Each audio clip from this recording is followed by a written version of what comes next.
Hello viewers and my dear student, I hope you all are fine. I am Antima Yadav from RGCSK।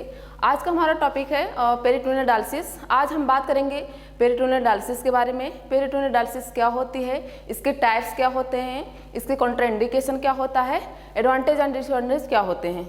तो video start करने से पहले आप हमारे channel rgcsk.edu को लाइक शेयर सब्सक्राइब करना ना भूलें। तो बिना देरी के चलिए हम अपना टॉपिक स्टार्ट करते हैं। तो डायलिसिस स्टार्ट करने से पहले आपको हम किडनी के बारे में बता देते हैं। किडनी क्या होती है। किडनी हमारे बॉडी में दो होती हैं जिनका काम होता है नाइट्रोजन वेस्ट को बाहर निकालना एंड यूरिन का फॉर्मेशन करना। और ऐसे बहुत सारे वर्क होते हैं जैसे पीएच को मेंटेन करके रखना, ब्लड का फिल्ट्रेशन करना। ठीक है, तो जब जब किडनी अपना काम करना बंद कर देती है तो इस कंडीशन में हम डायलिसिस करवाते हैं। ठीक है, तो चलिए हम डायलिसिस के बारे में बताते हैं। डायलिसिस क्या होती है। Dialysis is a medical treatment that filters and purify the blood when the kidneys can not longer perform this function naturally. It is primarily used for individual with kidney failure और end stage renal disease. Dialysis क्या होती है, ये एक medical procedure होता है। इसमें क्या होता है, हम पेशेंट के बॉडी से लेके ब्लड उसको फिल्टर करते हैं मशीन में और फिर उसके बाद पेशेंट के वापस में हम बॉडी में हम इंटर कर देते हैं, जिसको हम डायलिसिस बोलते हैं। ठीक है, इसमें क्या होता है, जो हमारे पेशेंट के बॉडी में मेटाबॉलिक वेस्ट वगैरह बढ़ जाता है, जो एक्सेस फ्लूइड बढ़ जाते हैं, उसको जो है मशीन के थ्रू हम फिल्टर करके उसको हम ठीक कर देते हैं। ठीक है, तो नेक्स्ट हम बात करते हैं टाइप्स ऑफ डायलिसिस। डायलिसिस कितने टाइप्स की होती हैं। मेनली डायलिसिस टू टाइप्स की होती हैं, haemodialysis and peritoneal dialysis. Haemodialysis क्या होता है, A machine filters the blood outside the body to remove waste, excess fluid and toxins। Haemodialysis क्या होता है, इसमें मशीन की जरूरत पड़ती है। इसमें हम क्या करते हैं, ब्लड जो है मशीन में हम फिल्टर करते हैं। जो टॉक्सिन्स होते हैं, जो नाइट्रोजन बेस्ड प्रोडक्ट होते हैं और जो एक्स्ट्रा फ्लूइड पेशेंट के बॉडी में बढ़ा हुआ होता है, उसको हम छान के बाहर निकालते हैं। ठीक है, ये हो गया हीमोडायलिसिस। नेक्स्ट है पेरिटोनियल डायलिसिस। पेरिटोनियल डायलिसिस क्या होती है, the lining of the abdomen, जिसको हम पेरिटोनियम बोलते हैं, act as a natural filter to cleanse the blood using a special dialysis fluid. इसमें क्या होता है, हम जो हमारी पेरिटोनियल कैविटी होती है उसमें हम कैथेटर के थ्रू एक फ्लूइड डालते हैं और वहाँ पे पेरिटोनियल कैविटी में जाता है और उसके बाद वहाँ पे एक्सचेंज होता है। उसके बाद कुछ टाइम तक वहाँ पे स्टे रहता है, जिसको हम डोल टाइम बोलते हैं, फिर उसको हम बाहर निकाल लेते हैं। ठीक है, इसको हम पेरिटोनियल डायलिसिस बोलते हैं। तो दोनों में आपको डिफरेंट पता चल गया होगा। आप हमारे प्रीवियस वीडियो में देख सकते हैं, मैंने हीमोडायलिसिस के बारे में डिटेल्स में डिस्कस किया है। तो इस टॉपिक में हम बात करेंगे पेरिटोनियल डायलिसिस के बारे में। ठीक है, नेक्स्ट स्लाइड। तो आप यहाँ देख सकते हैं टाइप्स ऑफ डायलिसिस, आप डायग्राम में देख सकते हैं। ये पेरिटोनियल डायलिसिस है और ये हीमोडायलिसिस है। हीमोडायलिसिस में आप देख सकते हैं पेशेंट के बॉडी से हम ब्लड ले रहे हैं, ब्लड सर्किट से होते हुए डायलाइजर के थ्रू मशीन में जा रहा है, वहाँ पे ब्लड का फिल्ट्रेशन हो रहा है। ठीक है, ये जो डायलाइजर है यहाँ पे एसपीएम होती है, जो ब्लड में मेटाबॉलिक वेस्ट वगैरह होता है वो एसपीएम के थ्रू डायलिसेट में चला जाता है और जो डायलिसेट का कंपोजिशन है वो ब्लड में चला जाता है, यहाँ पे एक्सचेंज होता है। ठीक है, ये प्रोसेस जो है 3 to 4 आवर्स की होती है और हफ्ते में 2 से 3 बार करवाते हैं। ठीक है, ये हीमोडायलिसिस हो गई। नेक्स्ट है पेरिटोनियल डायलिसिस। ये क्या है, पेशेंट का एब्डोमेन है, वहाँ पे हम क्या डाले हैं, पेरिटोनियल कैथेटर डाले हैं। इसके थ्रू हम डायलिसेट फ्लूइड डालते हैं, जिसको हम पेरिटोनियल डायलिसिस फ्लूइड बोलते हैं। उसके बाद यहाँ पे कुछ टाइम के लिए फ्लूइड होल्ड रहता है, जिसको डोल टाइम बोलते हैं। और कुछ उसके बाद जब ये प्रोसेस कंप्लीट हो जाती है, एक्सचेंज हो जाता है मेटाबॉलिक वेस्ट का एंड इलेक्ट्रोलाइट्स का, उसके बाद हम फ्लूइड को ड्रेन कर देते हैं। ठीक है, तो ये हो गई पेरिटोनियल डायलिसिस। आपको ये दोनों में डिफरेंट पता चल गया होगा, ये ब्लड से रिलेटेड होता है और ये फ्लूइड से रिलेटेड होता है। इसमें हम पेशेंट के बॉडी में फ्लूइड डालते हैं तब हम डायलिसिस करते हैं, और इसमें हमें पेशेंट के बॉडी से ब्लड लेते हैं और मशीन में उसको फिल्टर करते हैं, फिर उसके बाद हम पेशेंट के बॉडी में इंटर कर देते हैं। ये प्रोसेस 3 to 4 आवर्स तक चलती है, जिसको हम हीमोडायलिसिस बोलती है। ठीक है, नेक्स्ट हम बात करते हैं पेरिटोनियल डायलिसिस के बारे में।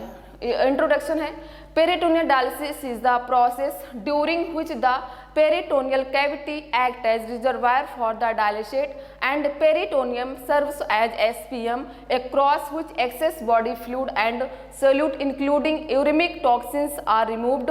Peritoneal membrane is in contact with rich blood supply to the abdominal organs and dialysate is infused into peritoneal cavity by catheter. ये क्या होती है, हमारे जो पेरिटोनियल कैविटी होती है वहाँ पे एसपीएम होती है। जैसे हीमोडायलिसिस में डायलाइजर में एसपीएम होता है, वो बीच में दीवार का काम करता है, मतलब एक्सचेंज होता है यहाँ पे मेटाबॉलिक वेस्ट वगैरह। ऐसे हमारे पेरिटोनियल कैविटी में एसपीएम होती है जिसको हम पेरिटोनियल मेम्ब्रेन बोलते हैं। इसके हम कैथेटर पेरिटोनियल कैविटी में डालते हैं जिसको हम पेरिटोनियल कैथेटर बोलते हैं। उसके द्वारा हम फ्लूइड को डालते हैं। उसके बाद फ्लूइड जो है पेशेंट की बॉडी में अंदर रहता है पेरिटोनियल कैविटी में, वहाँ पे एसपीएम होती है। एसपीएम के द्वारा जो है जो फ्लूइड होता है वो ब्लड में चला जाता है, जो उसका कंपोजिशन होता है इलेक्ट्रोलाइट्स वगैरह का, और जो ब्लड का मेटाबॉलिक वेस्ट है वो डायलिसेट में इन्फ्यूज हो जाता है। उसके बाद कुछ टाइम तक वहाँ पे होल्ड रहता है जिसको हम डोल टाइम बोलते हैं। फिर पेशेंट की बॉडी से बाहर हम फ्लूइड को निकाल देते हैं जिसको हम ड्रेन बोलते हैं। ठीक है, जो ड्रेन फ्लूइड है उसमें टॉक्सिन्स वगैरह रहते हैं, नाइट्रोजन बेस्ड वगैरह रहते हैं और एक्सेस फ्लूइड रहते हैं। ठीक है, उसके बाद नेक्स्ट डिफिनीशन क्या है? पेरिटोनियल डायलिसिस आ प्रोसेस और procedure which allows exchange of waste fluid and electrolytes in the peritoneal cavity। जो पेरिटोनियल डायलिसिस है ये ऐसा प्रोसीजर है, ऐसा प्रोसेस और प्रोसीजर है जिसमें एक्सचेंज होता है फ्लूइड का एंड इलेक्ट्रोलाइट्स का और जो वेस्ट मटेरियल होते हैं। जो वेस्ट मटेरियल हैं वो एसपीएम के थ्रू डायलिसेट में आ जाएगा, जो हम कैथेटर के थ्रू हम पेशेंट के बॉडी में फ्लूइड डालते हैं और जो फ्लूइड का कंपोजिशन है वो डायलिसेट में चला जाता है। उसके बाद हम पेशेंट की बॉडी से बाहर निकाल लेते हैं जिसको हम ड्रेन बोलते हैं। ठीक है, नेक्स्ट है peritoneal dialysis involves repeated cycling of installing dialysate into peritoneal cavity allowing the time for substance exchange and then removing the dialysate। ये पेरिटोनियल डायलिसिस में क्या क्या चीज़ इन्वॉल्व होती हैं? इसमें रिपीटेड साइक्लिंग होती है, मतलब एक बार हम डायलिसेट को इन कर दिए उसके बाद मतलब डोल टाइम चलता है, उसके बाद जब तक डोल टाइम चलता है फिर हम फ्लूइड को ड्रेन कर देते हैं, फिर हम वापस से फ्लूइड को डालते हैं। ये मतलब बार बार ये हम प्रोसेस करते हैं, दिन में 3 से या 4 बार हम डायलिसिस करते हैं। ठीक है, इसमें जो है रिपीटेड साइक्लिंग होती है। ठीक है, इसमें क्या होता है जब एक्स्ट्रा फ्लूइड होता है, मेटाबॉलिक वेस्ट होता है, जब पेशेंट के बॉडी से बाहर निकल जाता है तो हम नेक्स्ट फ्लूइड को फ्रेश फ्लूइड को हम पेशेंट के बॉडी में इंटर करते हैं। ठीक है, नेक्स्ट स्लाइड। नेक्स्ट हम बात करेंगे इंडिकेशन ऑफ पेरिटोनियल डायलिसिस। अब हम बताएंगे इंडिकेशन क्या क्या होता है पेरिटोनियल डायलिसिस के लिए। वैसे डायलिसिस कई सारे टाइप्स की होती हैं, मैंने आपको बताया है मेनली 2 टाइप्स की होती हैं, पेरिटोनियल एंड हीमोडायलिसिस। तो किस कंडीशन में हम पेरिटोनियल डायलिसिस करते हैं, ना कि हीमोडायलिसिस। तो इंडिकेशन है पेशेंट विद सीकेडी। अगर पेशेंट सीकेडी में है, क्रोनिक किडनी डिजीज, तब इस कंडीशन में हम पेरिटोनियल डायलिसिस करवाते हैं। जो सीकेडी पेशेंट है, क्रोनिक किडनी डिजीज, ये दोबारा से किडनी ठीक नहीं हो जाती है तो पेशेंट को सर्वाइव करने के लिए हमें डायलिसिस की जरूरत पड़ती है, फिर पेशेंट पेरिटोनियल डायलिसिस करवाता है। ठीक है, नेक्स्ट है unstable patient who can not tolerate anticoagulant. ऐसे पेशेंट जो एंटीकोगुलेंट टॉलरेट नहीं कर सकते हैं उस कंडीशन में हम पेरिटोनियल डायलिसिस कराते हैं, ना कि एचडी। ठीक है, नेक्स्ट है patient with chronic infection vascular access problem. अगर पेशेंट क्रोनिक इन्फेक्शन हुआ है, जैसे कि पेरिटोनाइटिस हुआ है। पेरिटोनाइटिस क्या होता है? पेरिटोनियल कैविटी में इन्फेक्शन होना या कोई वैस्कुलर प्रॉब्लम है या पेशेंट को और भी या कोई इन्फेक्शन हुआ है, तो इस कंडीशन में हम क्या करते हैं? पेरिटोनियल डायलिसिस हम करवाते हैं। ठीक है, नेक्स्ट स्लाइड। नेक्स्ट हम बात करेंगे कॉन्ट्राइंडिकेशन ऑफ पेरिटोनियल डायलिसिस। अभी मतलब ऐसे कौन कौन सी कंडीशन होती है जिस कंडीशन में हम पीडी नहीं करवा सकते हैं। कॉन्ट्राइंडिकेशन पेशेंट पेरिटोनियल एडिशंस, अगर पेरिटोनियल कैविटी में या एब्डोमेन में कई वाइड रेंज में प्रॉब्लम हुई है या सर्जरी हुई है, उस कंडीशन में हम नहीं करवा सकते हैं। Next excessive intra abdominal surgery, पेट में बहुत ज़्यादा सर्जरी हुई है। नेक्स्ट ओबेसिटी, अगर पेशेंट ओबेस है, इस कंडीशन में हम पेरिटोनियल डायलिसिस नहीं करवा सकते हैं। नेक्स्ट है reticulum episode of recurrent episode of peritonitis. अगर बार बार पेशेंट को पेरिटोनाइटिस हो रहा है, पेरिटोनाइटिस होगा। पेरिटोनाइटिस क्या होता है? पेरिटोनियल कैविटी में इन्फेक्शन होना, वहीं से हमें कैथेटर डालना है, डायलिसिस करनी है। अगर पेरिटोनियल कैविटी में इन्फेक्शन बार बार हो रहा है तो उस कंडीशन में हम पीडी नहीं करवाते हैं। ठीक है, नेक्स्ट है एब्डोमिनल मैलिग्नेंसीज, अगर पेट में मैलिग्नेंट है या कोई ट्यूमर वगैरह है तो इस कंडीशन में हम पीडी को अवॉइड करते हैं और एचडी करवाते हैं।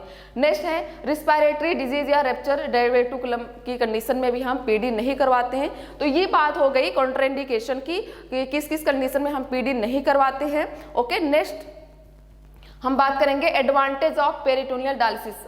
अभी हम बात करेंगे इसके एडवांटेज के बारे में। अगर आप कोई चीज़ करवा रहे हो तो उसके एडवांटेज और डिसएडवांटेज दोनों होते हैं। तो पहले हम बात कर लेते हैं कि पेरिटोनियल डायलिसिस के एडवांटेज क्या होते हैं। ठीक है, तो पहला एडवांटेज है इजी टू लर्न, मतलब ये बहुत इजी सिंपल प्रोसेस होता है, बहुत लेंदी नहीं होता है। जैसे एचडी हो गया बहुत कॉम्प्लिकेटेड प्रोसीजर होता है, बट पीडी है बहुत इजी होता है। इसको हमें याद, मतलब इसका जो प्रोसेस है बहुत इजी होता है, इसको कोई भी कर सकता है। नेक्स्ट है can be done at home, इसको हम घर पे भी कर सकते हैं, ऐसा नहीं है कि हमें हॉस्पिटल की ज़रूरत पड़े। अगर पेशेंट को थोड़ा नॉलेज दे दी जाए तो ये हम घर पे भी कर सकते हैं। नेक्स्ट है ambulatory, no machine are needed when machine are used they are small. ये एम्बुलेटरी मतलब पेशेंट डायलिसिस करते हुए चल फिर सकता है, कोई भी एक्टिविटी कर सकता है और इसमें मशीन की ज़रूरत नहीं पड़ती है। अगर पड़ती भी है तो वो बहुत स्मॉल रहती है। नेक्स्ट है बेटर कंट्रोल बीपी, मतलब जो बीपी होता है पेशेंट का इसमें बहुत अच्छा कंट्रोल होता है।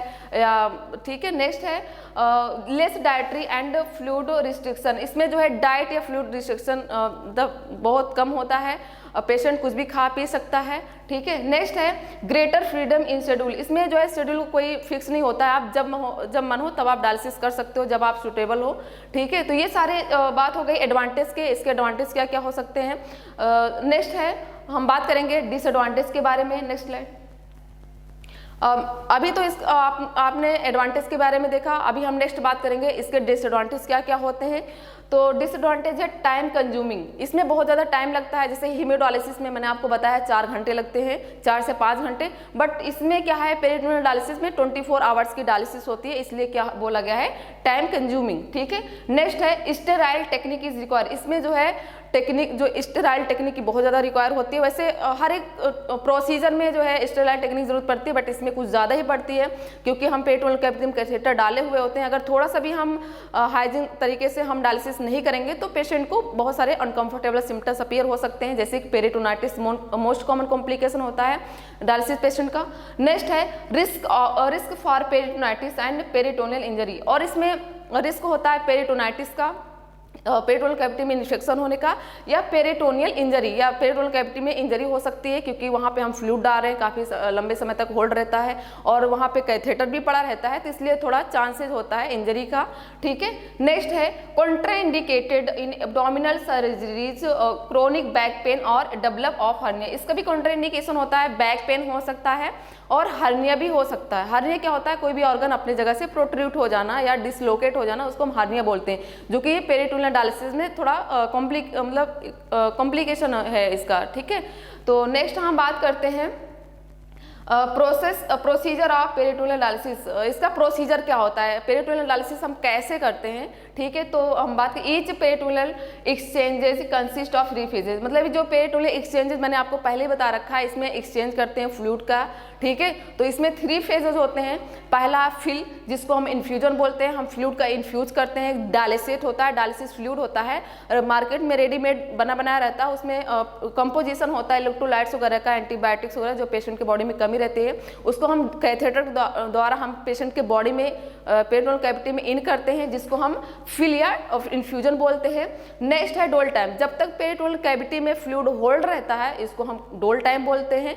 ओके, नेक्स्ट है ड्रेन, ड्रेन को हम आउटफ्लो बोलते हैं, जब डोल टाइम कंप्लीट हो जाता है तो फ्लूइड को हम बाहर निकाल देते हैं, इसको हम ड्रेन बोलते हैं। ओके, तो इस siliconised rubber catheter is surgically placed into the abdominal cavity for infusion of dialysate, एक सिलिकॉन रबर कैथेटर होता है जिसको हम पेरिटोनियल कैथेटर बोलते हैं, इसको हम पेरिटोनियल कैविटी में हम इंसर्ट करते हैं।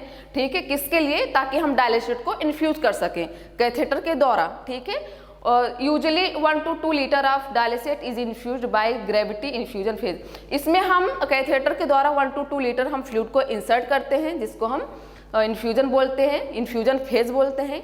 Okay, next slide.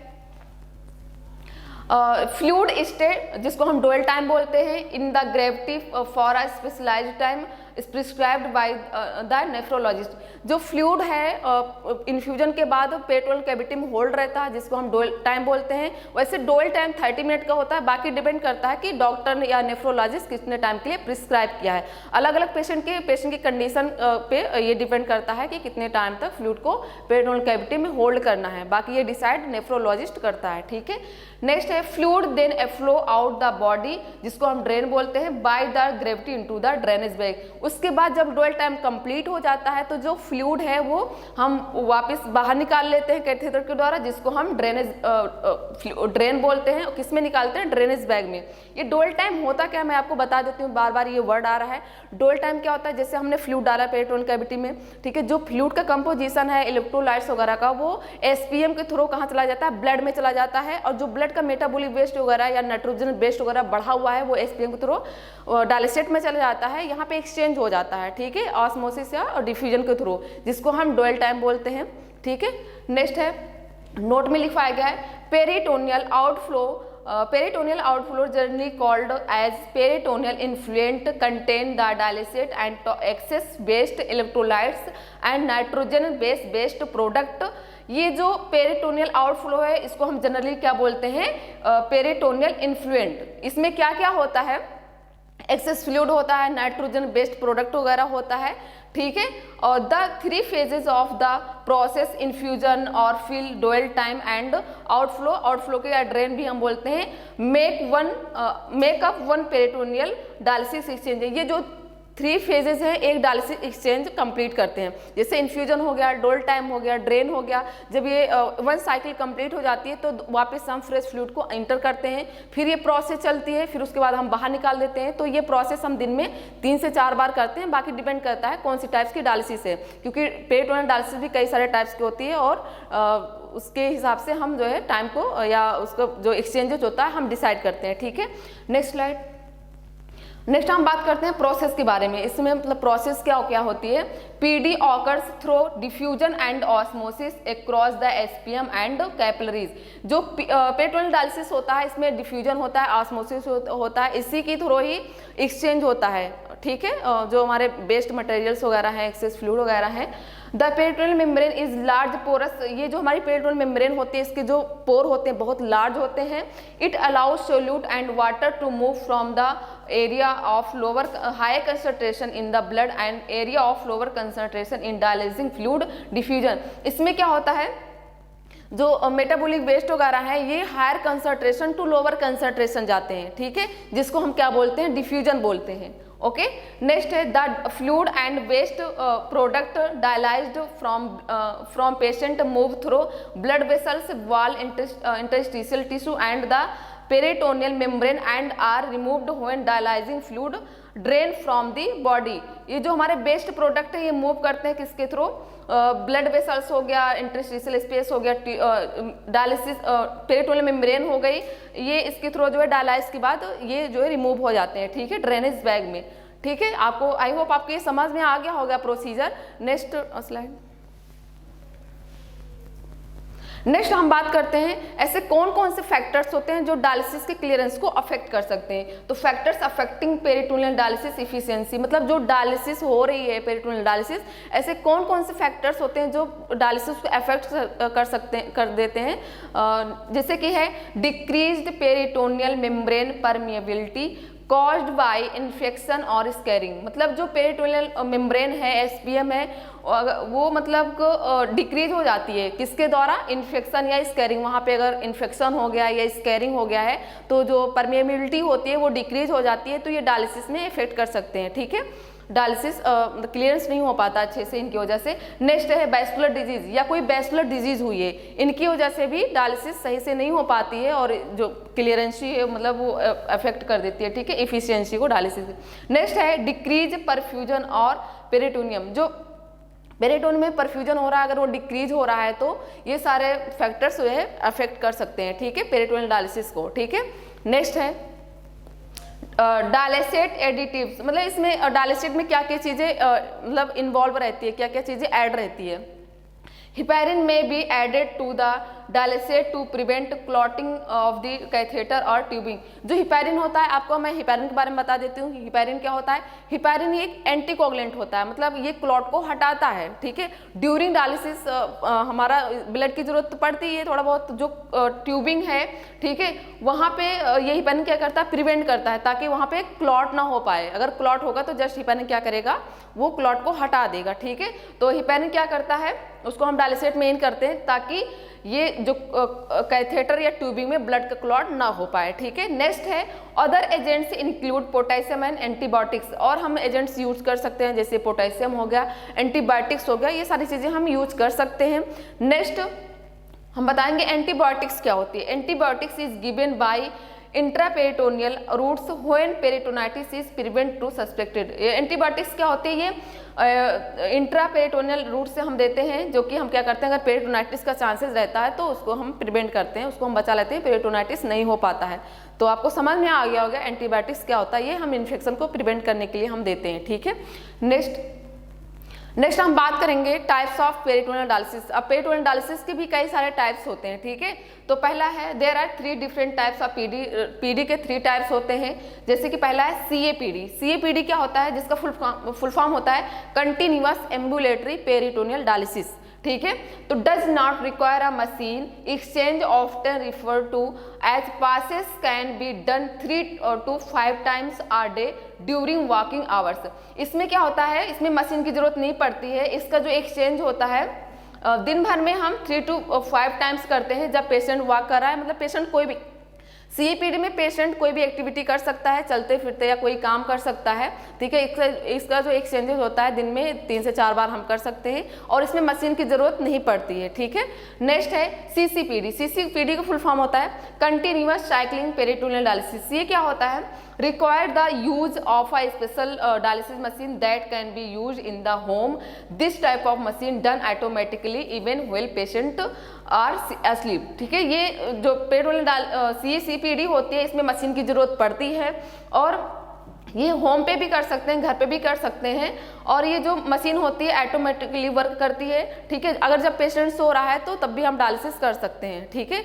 तो ये ज़्यादा बेस्ट होती है। नेक्स्ट है आईपीडी, इंटरमिटेंट पेरिटोनियल डायलिसिस। ये क्या होता है, uses the same type of machine as CCPD. मतलब इसमें क्या होता है, सीसीपीडी की तरह इसमें भी सेम मशीन यूज होती है, but treatment take longer. IPD can be done at home but it is usually hospital. इसका जो ट्रीटमेंट टाइम होता है थोड़ा लॉन्ग होता है और इसको हम वैसे घर पे भी कर सकते हैं, बट ज़्यादातर हम इसको हॉस्पिटल में भी करते हैं, ठीक है। आई होप आपको ये समझ में आ गया होगा सीएपीडी, सीसीपीडी, आईपीडी। तो मैं आपको थोड़ा सा ऐसे बता देती हूँ। सीएपीडी क्या होता है, कंटिन्यूअस एम्बुलेटरी पेरिटोनियल डायलिसिस। में पेशेंट की अगर डायलिसिस हो रही है तो ड्यूरिंग डायलिसिस पेशेंट कोई भी एक्टिविटी कर सकता है, मतलब कोई काम कर सकता है, ठीक है। और इसमें मशीन की जरूरत नहीं पड़ती है और दिन भर में इसको हम 3 to 5 टाइम हम एक्सचेंज करते हैं, ठीक है। और ड्यूरिंग वॉकिंग आवर्स, मतलब ड्यूरिंग वॉकिंग आवर्स हम फ्लूइड का एक्सचेंज कर सकते हैं, ठीक है। नेक्स्ट है सीसीपीडी, कंटिन्यूअस साइक्लिंग पेरिटोनियल। इसमें क्या होता है, मशीन की जरूरत पड़ती है और ऐसे ही आईपीडी में इसमें भी मशीन की जरूरत पड़ती है, जैसे सीसीपीडी में भी पड़ती है। बट इसमें क्या होता है, सेम तरह होती है, बट इसमें थोड़ा टाइम जो है लॉन्गर होता है। इसको हम ज़्यादातर हम इसको हॉस्पिटल में करते हैं, ठीक है। तो नेक्स्ट स्लाइड। नेक्स्ट हम बात करेंगे कॉम्प्लिकेशन के बारे में। अगर कोई भी प्रोसीजर हो रहा है तो उसके कॉम्प्लिकेशन तो होते ही होते हैं, ठीक है। तो थोड़ा बहुत जैसे इसके कॉम्प्लिकेशन है, कॉम्प्लिकेशन ऑफ पेरिटोनियल डायलिसिस। तो पहला कॉम्प्लिकेशन है पेरिटोनाइटिस, नेक्स्ट है ब्लीडिंग, डायलिसिस लीकेज, नेक्स्ट है ब्लैडर परफोरेशन, नेक्स्ट है पेन, नेक्स्ट है बॉवल परफोरेशन, नेक्स्ट है एनीमिया, नेक्स्ट है हाइपोएल्बुमिनिया, नेक्स्ट है मालन्यूट्रिशन, नेक्स्ट है मसल्स वीकनिंग। तो अभी हम सभी को एक्सप्लेन करेंगे एक एक करके। तो पहला है पेरिटोनाइटिस। पेरिटोनाइटिस क्या होता है, जैसे मैंने आपको पहले भी बता रखा है। पेरिटोनाइटिस क्या होता है, पेरिटोनियल कैविटी में इन्फेक्शन होना, ठीक है। तो इसमें क्या होता है, जब ये मोस्ट कॉमन कॉम्प्लिकेशन होता है पेरिटोनियल डायलिसिस का, ठीक है। इसमें क्या होता है, अगर हम पेशेंट के बॉडी में कैथेटर डाले हैं, अगर हम हाइजीन तरीके से उसको यूज नहीं कर रहे हैं, अगर ग्लव्स वगैरह पहन के, तो पेरिटोनाइटिस होने का ज़्यादा चांस हो जाता है, ठीक है। नेक्स्ट है ब्लीडिंग, और ड्यूरिंग डायलिसिस मतलब ब्लीडिंग का भी होने के चांसेस होता है, क्योंकि पेरिटोनियल कैविटी में क्या होता है, पेरिटोनियल कैथेटर डाला रहता है। अगर हम सही तरीके से इंटर नहीं किए हुए होते हैं तो ब्लीडिंग का भी चांसेस हो जाता है। नेक्स्ट है डायलिसिस लीकेज, और डायलिसिस लीक भी हो सकता है अगर हम प्रॉपर तरीके से हम डायलिसिस नहीं कर रहे हैं ध्यान देकर, तो ये सारे कॉम्प्लिकेशन हो सकते हैं। नेक्स्ट है ब्लैडर परफोरेशन, जो यूरिनरी ब्लैडर वहाँ पे भी परफोरेशन हो सकता है। नेक्स्ट पेन, और पेरिटोनियल डायलिसिस में पेन बहुत ज़्यादा होता है क्योंकि पेरिटोनियल कैविटी में हमारे पेट में कैथेटर पड़ा हुआ होता है लंबे समय तक, और हम फ्लूइड को भी डालते हैं, तो पेन तो कॉमन मतलब पेन भी कॉम्प्लिकेशन होता है। नेक्स्ट है बॉबल परफोरेशन। नेक्स्ट है एनीमिया। एनीमिया क्या होता है? एनीमिया जब पेशेंट की बॉडी में आरबीसीज या ब्लड की कमी हो जाती है तो एनीमिया हो जाता है। जैसे पेरिटोनियल डायलिसिस में क्या होता है, ब्लीडिंग हो रहा है मान लो, ठीक है, तो क्रोनिक ब्लीडिंग हो रही है तो एनीमिया का भी चांसेस हो जाता है, इसमें जो है आरबीसी या एसबी की कमी हो जाती है।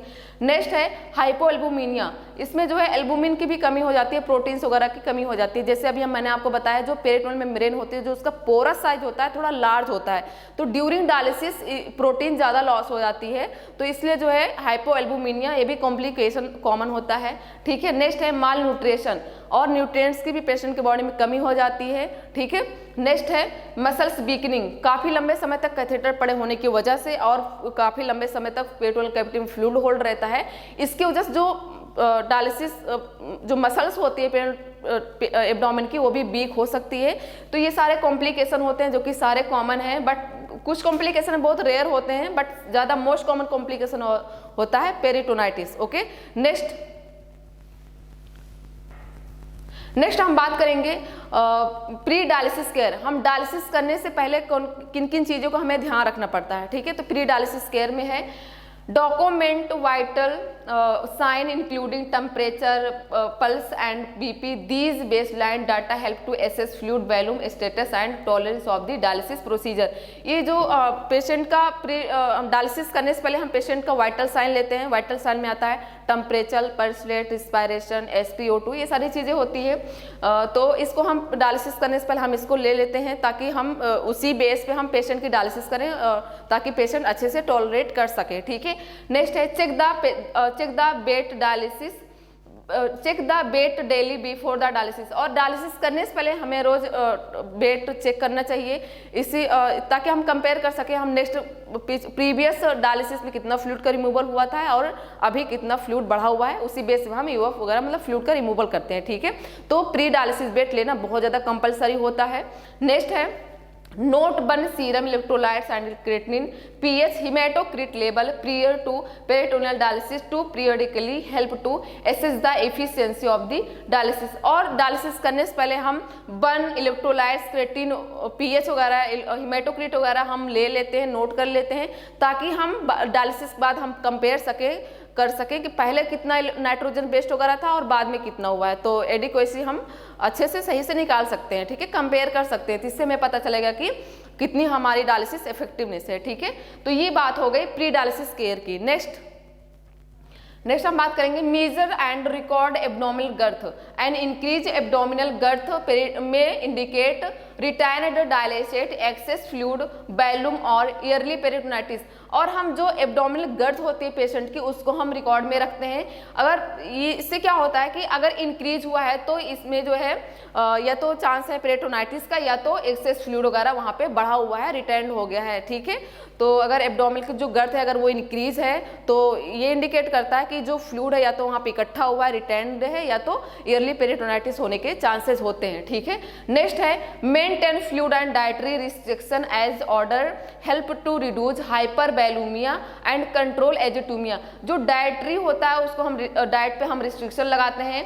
ऐसा करने से क्या हेल्प होता है कि हाइपरवैल्यूमिया नहीं होता है एंड एजोटीमिया नहीं होता है। अगर हम ज़्यादा पानी मतलब पिएंगे तो फिर क्या होगा, हाइपरवैल्यूमिया हो जाएगा, पेशेंट के बॉडी में फ्लूइड ओवरलोड हो जाएगा, फिर पेशेंट को अनकंफर्टेबल सिम्टम्स अपीयर होगा। अगर हम डाइट पे कंट्रोल नहीं कर रहे हैं तो इससे क्या होगा, नाइट्रोजन बेस्ड वगैरह पेशेंट की बॉडी में बढ़ा जाएगा, जिसको हम एजोटीमिया बोलते हैं। एजोटीमिया क्या होता है, जब नाइट्रोजन बेस्ड वगैरह होता है अगर ये बढ़ जाता है पेशेंट के बॉडी में, जैसे कि केट्रिन हो गया, यूरिक एसिड वगैरह हो गया, यूरिया हो गया, ठीक है, तो इसको हम क्या बोलते हैं, एजोटीमिया। एक वर्ड होता है यूरीमिया। यूरीमिया क्या होता है, ये अगर ज़्यादा सीवियर फॉर्म में नाइट्रोजन बेस्ड वगैरह बढ़ा हुआ है तो इसको हम यूरीमिया बोलते हैं, अगर लेस फॉर्म है तो इसको हम एजोटीमिया बोलते हैं, ठीक है। तो नेक्स्ट है ensure the patient empties the bladder before catheter insertion, reduce the risk of inadvertent puncture. इसमें क्या होता है, अगर पेशेंट इम्पटी पेट है तो ज़्यादा बेस्ट होता है कैथेटर इंटर करने में, इससे क्या होता है आर्टरी वेन वगैरह पंचर नहीं हो जाती है। नेक्स्ट है warm the prescribed dialysate solution to the body temperature using a warm bath और heating pad help prevent hypothermia. जो डायलेसेट होता है उसको हम हीट करके हम रखते हैं, मतलब कि वार्म जो प्रिस्क्राइब किया रहता है डायलेसेट उसको हम यूज करते हैं। ये किससे, मतलब जो पेशेंट का बॉडी टेम्परेचर था उसके जो है बेस पे हम करते हैं, उसके टेम्परेचर इक्वल होना चाहिए। अगर ज़्यादा है तो पेशेंट को दिक्कत होगी, अगर कम है तब भी दिक्कत होगी। तो पेशेंट की बॉडी के लेवल पे ही होना चाहिए, इक्वल होना चाहिए, ठीक है। ये किससे प्रिवेंट करता है, हाइपोथर्मिया से, ठीक है। Next slide. नेक्स्ट ये हो गया, नेक्स्ट पीछे था प्री डायलिसिस केयर। अब हम बात करेंगे कि इंट्रा डायलिसिस केयर क्या होता है, मतलब intra dialysis care during dialysis हम किन किन चीज़ों का हम ध्यान रखेंगे, ठीक है। तो use strict aseptic technique during the procedure. सबसे पहले हम ड्यूरिंग प्रोसीजर हम हाइजीन तरीके से या एसेप्टिक टेक्निक हम यूज करेंगे, ठीक है। इसमें कोई लापरवाही नहीं करनी चाहिए, अगर हम लापरवाही करेंगे तो पेशेंट को बहुत सारी दिक्कतें हो सकती हैं, ठीक है। Add prescribed medication to the dialysate solution, prime the tubing with the solution and connect it to a peritoneal catheter, taping connection securely and avoiding kink। जो पेरिटोनियल जो डायलिसेट होता है, पेरिटोनियल फ्लूइड होता है, उसमें हम जो भी मेडिसिन मतलब प्रिस्क्राइब की गई है वही हमें यूज करना चाहिए, ठीक है। और हम जो ट्यूबिंग है उसको हम प्राइम करते हैं, और जो भी मतलब टेप वगैरह हमें वहाँ पे कनेक्ट करना है, सर्किट वगैरह को हम सही से उसको हम कनेक्ट करते हैं, और टेप भी हम सही से लगाते हैं ताकि किंक वगैरह ना हो पाए, ठीक है। सिक्योरली हम सही तरीके से हम करते हैं, जो कनेक्शन हो गया कैथेटर वगैरह का, ट्यूबिंग वगैरह का, ठीक है। नेक्स्ट है instilling dialysate into the abdomen cavity over a period of approximately 30 minute. जो डायलिसेट है पेरिटोनियल कैविटी में हम इन करते हैं, अप्रॉक्सीमेटली 30 मिनट वहाँ पे होल्ड रहता है, ठीक है। नेक्स्ट है clamp tubing and allow the dialysate to remain into the abdomen for prescribed time. उसके बाद हम जब फ्लूइड को एंटर कर देते हैं पेशेंट के बॉडी में तो कुछ समय तक फ्लूइड पेरिटोनियल कैविटी में होल्ड रहता है प्रिस्क्रिप्टिव टाइम तक। जैसे मैंने आपको बताया डुअल टाइम, वैसे डुअल टाइम नॉर्मल 30 मिनट का होता है। बाकी डिपेंड करता है कि नेफ्रोलॉजिस्ट कितने टाइम तक उसको प्रिस्क्राइब किया है, डिपेंड करता है पेशेंट की कंडीशन पे, पेशेंट की कंडीशन कैसी है, ओके। तो हम जब तक फ्लूइड होल्ड रखा है पेरिटोनियल कैविटी में तब तक हम ट्यूबिंग को क्लैम्प करके ही रखेंगे। उसके बाद नेक्स्ट हम बात करेंगे keep the drainage tubing clamp at all time during installation and dwell time. और जो ड्रेनेज ट्यूबिंग है, ठीक है, उसको हम ऑल टाइम क्लैम्प करके रखेंगे, और जब हम डुअल टाइम चल रहा है या इंस्टॉलेशन टाइम हम सभी टाइम जो है क्लैम्प को ऑफ करके रखेंगे, ठीक है। During installation and dwell time observe closely for the sign of respiratory distress such as dyspnoea and tachycardia और क्रैकल्स ड्यूरिंग इंस्टॉलेशन और डुअल टाइम। मतलब जब हम फ्लूइड को इंस्टॉल कर रहे हैं, इन्फ्यूज कर रहे हैं या डुअल टाइम चल रहा है, हम क्लोजली पेशेंट का मतलब सारी चीज़ें ऑब्जर्व करेंगे, कोई कॉम्प्लिकेशन तो नहीं हो रहा है, ठीक है, या कोई मतलब सिम्टम्स नहीं अपीयर हो रहे, जैसे कि रिस्पायरेटरी सिम्टम्स अगर अपीयर हो रहा है, जैसे कि डिस्निया हो गया, मतलब सांस लेने में दिक्कत हो रही है, या टैकीकार्डिया हो गया, हार्ट रेट बढ़ रही है, पल्स रेट बढ़ रही है, या क्रैकल्स नोज से मतलब आवाज़ आ रही है, सांस लेने में प्रॉब्लम हो रही है, तो ये क्लोजली हम इसको ऑब्जर्व करते हैं, और कोई प्रॉब्लम है तो उसको हम ठीक करते हैं। प्लेस इन फ्लोवर्स और semi fowlers and slow the rate of installation slightly to relieve the respiratory distress. अगर रिस्पायरेटरी डिस्ट्रेस हो रहा है तो जो हम फ्लूइड को इंसर्ट कर रहे हैं उसको हम स्लो कर देंगे, ठीक है, और पेशेंट को सेमी फ्लोवर्स पोजीशन में हम लिटा देंगे थोड़ा सिट करके, ठीक है। Next slide. नेक्स्ट हम बात करेंगे after prescribe dual time. After prescribed dual time, open the drainage tubing, clamp and allow the dialysate to the drain by gravity into the sterile container।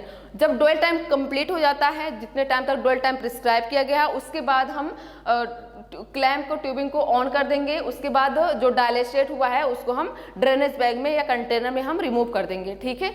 Next है note the clarity, colour and odour of the return dialysate, blood और faeces in the dialysate में indicates organ और बॉबल perforation. और हम note करेंगे clarity और उसका colour क्या है, ओडोर क्या है, जो हमारा ड्रेन हुआ है डायलिसिस, उसमें हम ये सारी चीज़ें नोट करेंगे। अगर उसमें ब्लड या फीसेस या मतलब ये सारी चीज़ें प्रेजेंट है, उसमें दिखाई दे रहा है, कोई स्मेल आ रही है, तो ये इंडिकेट करता है या कोई ऑर्गन या बल्ब परफोरेशन हो गया है, ठीक है। तो इसलिए जो है हमें इसको हम ड्रेनेज के बाद इसको हम उसको चेक करते हैं, ठीक है, क्लियरिटी या कलर, उसको सारी चीज़ें हम चेक करते हैं। नेक्स्ट है accuracy record amount and type of dialysate in installation. जो हम डायलिसेट को मतलब इंटर किए हैं या उसको सारी चीज़ें हमें रिकॉर्ड करके रखनी चाहिए, ठीक है, जैसे कि including added medication, dwell time amount and colour character of drainage. जैसे कि कोई मेडिकेशन अगर मैंने डायलिसेट में इंटर किया है या इन किया है, ऐड किया है, तो उसको हम जो है नोट करके रखते हैं। उसका डुअल टाइम कितने टाइम तक चला है उसको भी हम रिकॉर्ड में रखते हैं, और उसका करेक्टर, ड्रेनेज का करेक्टर कैसा है, कलर उसका कैसा था, ये सारी चीज़ें हम नोट करके रखते हैं, ठीक है। नेक्स्ट है monitor burn serum electrolytes and creatinine level. ये जो बर्न वगैरह मतलब कि बर्न हो गया, इलेक्ट्रोलाइट्स हो गया, क्रेटिनिन वगैरह है, इसको हम नोट करके रखते हैं, मॉनिटर करके रखते हैं। Helpful in assessing the effectiveness of dialysis. ये मतलब हेल्प करता है कि कितनी इफेक्ट डायलिसिस हुई है। जैसे मैंने आपको स्टार्टिंग में बताया था प्री डायलिसिस केयर में कि डायलिसिस करने से पहले हम इलेक्ट्रोलाइट्स वगैरह या मतलब बर्न वगैरह हो गया, इलेक्ट्रोलाइट्स वगैरह, हम इसको नोट करके रखते हैं ताकि हम कंपेयर कर सकें डायलिसिस के बाद तो कितना हमारी डायलिसिस इफेक्टिवनेस हुई है, ठीक है। नेक्स्ट हम बात करेंगे एसेसिंग डायलिसिस एडिक्वेंसी। हम एसेस कैसे करते हैं? यूरिया रिडक्शन रेशियो, एक फॉर्मूला होता है URR, यूरिया रिडक्शन रेशियो। ये क्या होता है? This measures the percentage of reduction of urea during the one dialysis session. It can be calculated from pre and post dialysis urea values using a simple formula. जैसे कि URR होता है जिसको हम यूरिया रिडक्शन रेशियो बोलते हैं, and KT/B होता है। तो एक सिंपल फार्मूला होता है। Next slide. जैसे कि आप देख सकते हैं यूरिया रिडक्शन रेशियो फार्मूला है pre HD urea post HD urea by pre HD urea into 100। For example जैसे कि पेशेंट का प्री HD यूरिया था 120 एंड पोस्ट HD यूरिया था मतलब 40, ठीक है। URR इक्वल टू हम इसको फार्मूला रखेंगे, ठीक है, तो हम बाद में इसको कैलकुलेट करेंगे तो 66.6 आएगा, तो इसका मतलब हमारी डायलिसिस अच्छी हुई है, ठीक है। नेक्स्ट है KT/V। इससे भी हम डायलिसिस मतलब एडिक्वेसी निकालते हैं। अगर KT/B 1.2 आ रहा है तो मतलब समझो हमारी डायलिसिस अच्छी हुई है, बेस्ट हुई है, ठीक है। नेक्स्ट हम बात करेंगे different between HD and PD। तो इसमें HD एंड PD में डिफरेंट क्या होता है हम बात करेंगे। जैसे कि हम बात करेंगे सिमिलरिटीज के बारे में, इसमें क्या क्या चीज़ें सेम होती हैं, ठीक है। तो both HD and PD are used to treat end stage renal disease. मतलब जो हीमोडायलिसिस एंड PD होता है दोनों हम किडनी फेलियर में हम यूज करते हैं, ठीक है, अगर पेशेंट लास्ट स्टेज में है तो, ठीक है।